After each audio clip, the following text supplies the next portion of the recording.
బులెటిన్లో breaking news చూస్తున్నాం. 10వ తరగతి వార్షిక పరీక్షలు కాసేపటి క్రితం ప్రారంభమయ్యాయి. ఈ రోజు నుంచి ఏప్రిల్ 4వ తేదీ వరకు పరీక్షలు జరగనున్నాయి. ఈ పరీక్షల్లో 5,09,403 మంది విద్యార్థులు హాజరు కానున్నారు. అందులో 2,58,895 మంది అబ్బాయిలు కాగా 2,50,508 మంది అమ్మాయిలు పరీక్షలు రాయనున్నారు. ఇక రాష్ట్ర వ్యాప్తంగా 2,650 కేంద్రాల్లో పరీక్షలు నిర్వహించనున్నట్లు విద్యాశాఖ అధికారులు ప్రకటించారు. ఇక ఒక్కో కేంద్రానికి ఒక చీఫ్ సూపరింటెండెంట్ డీఓలను నియమించింది.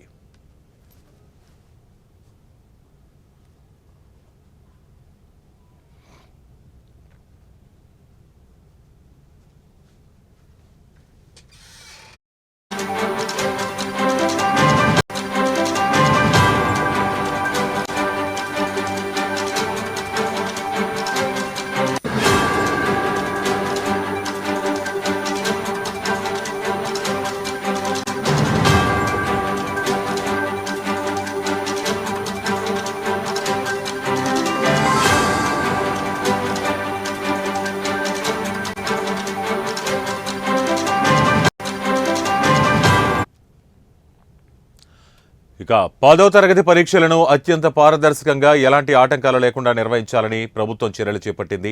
అందుకు అనుగుణంగానే 10వ తరగతి ప్రశ్నాపత్రంపై క్యూఆర్ కోడ్ ముద్రించినట్లు తెలిపింది. ఎక్కడైనా ప్రశ్నాపత్రం లీక్ అయితే వెంటనే గుర్తించేందుకు ఆ నెంబర్ ఉపయోగపడుతుందని పేర్కొంది. ఇక పరీక్షలకు సంబంధించి ఏమైనా సమస్యలు వస్తే పరిష్కరించేందుకు హైదరాబాద్లోని ప్రభుత్వ పరీక్షల విభాగం కార్యాలయంలో 24 గంటలు పనిచేసేలా కంట్రోల్ రూమ్లు ఏర్పాటు చేసినట్లు వివరించింది.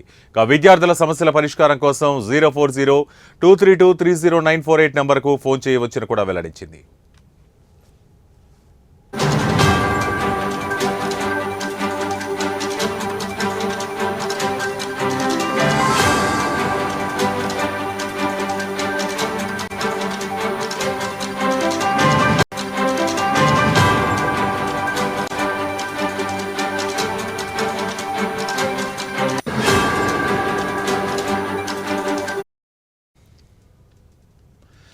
ఇక 10వ తరగతి వార్షిక పరీక్షలు కాసేపటి క్రితం ప్రారంభమయ్యాయి.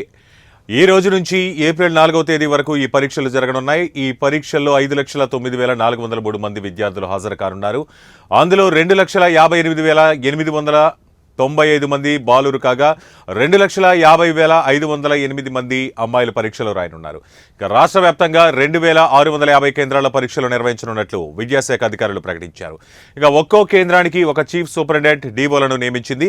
ఇక 10వ తరగతి పరీక్షలను అత్యంత పారదర్శకంగా ఎలాంటి ఆటంకాలు లేకుండా నిర్వహించాలని ప్రభుత్వం చర్యలు చేపట్టింది. ఇందుకు అనుగుణంగానే 10వ తరగతి ప్రశ్నాపత్రంపై క్యూఆర్ కోడ్ను ముద్రించినట్లు వివరించింది. ఎక్కడైనా ప్రశ్నాపత్రం లీక్ అయితే వెంటనే గుర్తించేందుకు ఈ నెంబర్ ఉపయోగపడుతుందని పేర్కొంది. పరీక్షలకు సంబంధించి ఏమైనా సమస్యలు వస్తే పరిష్కరించేందుకు హైదరాబాద్లోని ప్రభుత్వ పరీక్షల విభాగం కార్యాలయంలో 24 గంటలు పనిచేసేలా కంట్రోల్ రూమ్లు కూడా ఏర్పాటు చేశారు. ఇక విద్యార్థుల సమస్యల పరిష్కారం కోసం 040-232-30948 నంబర్కు ఫోన్ చేయవచ్చని వెల్లడించింది.